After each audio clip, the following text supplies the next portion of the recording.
haram hukumnya masuk ke rumah ibadah orang lain. Tidak boleh ikut-ikutan masuk ke gereja. Bahkan beliau menghukumi siapa yang ikut ke sana mengatakan bizayyin, bahkan sekedar mengenakan simbol-simbol, pakai topi dan sebagainya, fahuwa kafir, maka ikut dalam kekafiran mereka.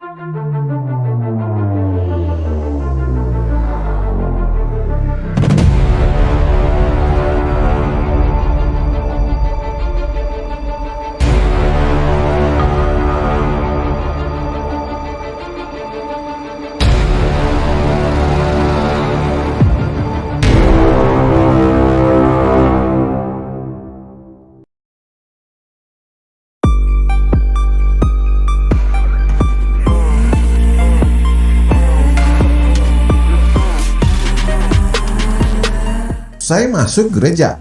Setelah itu, Anies perlu minta maaf ke masyarakat Indonesia. Ditulis oleh Widodo SP. Anies Baswedan masuk ke masjid, lalu beribadah sembahyang di sana. Itu sih sudah biasa. Hal yang luar biasa adalah ketika orang yang sama masuk ke gereja, lalu diberi panggung dan bicara dengan gaya khasnya di sana. Momen yang semakin sempurna ketika di tubuhnya melekat kain putih panjang semacam stola yang biasanya dipakai oleh hamba Tuhan atau majelis, lalu ada tulisan "Terima kasih Pak Anies". Kita tidak tahu persis latar belakang undangan dan pemberian panggung untuk bicara sepatah dua patah kata bagi Gubernur DKI Jakarta yang sebentar lagi akan selesai menjabat itu.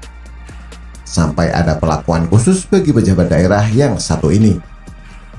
Kalau kita berpikiran positif, mungkin pernah ada jasa yang disumbangkan Anies buat gereja dengan merek Sinode GBI dan Gereja Pantekosta di Indonesia itu.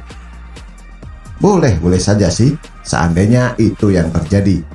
Lagi pula, gereja seharusnya biasanya memang terbuka buat siapa saja yang masuk.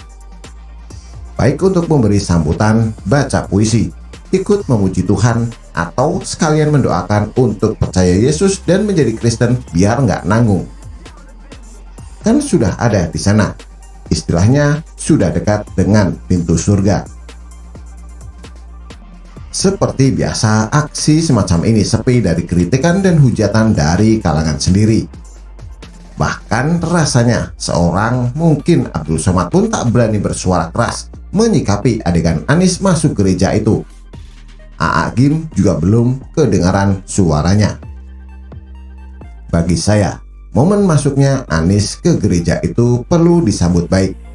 Bahkan kita perlu dorong dia agar melangkah sedikit lebih masuk lagi dengan meneladani ajaran Kristus dengan menjadi pembawa damai lewat tindakan meminta maaf kepada bangsa Indonesia. Masih belum kering dari ingatan kita bagaimana keras dan sangarnya Pilkada DKI Jakarta 2017 silam, yang lewat strategi politisasi ayat dan mayat sukses mendudukkan sosok bapak politik identitas menjadi orang nomor satu di seantero Jakarta. Namun sampai seminggu jelang nonaktifnya Anies pada 13 September 2022 nanti, rasanya belum ada permintaan maaf yang keluar dari Anies, terutama kepada Ahok Jarot, masyarakat Jakarta yang 42% juga masyarakat Indonesia, karena kubu Anies Sandiaga waktu itu sudah memberi contoh buruk kepada masyarakat.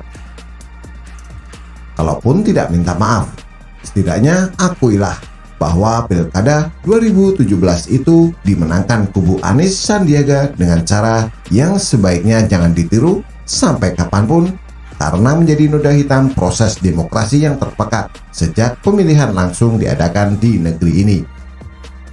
Tapi ya apa mau. Bagaimana menurut Anda?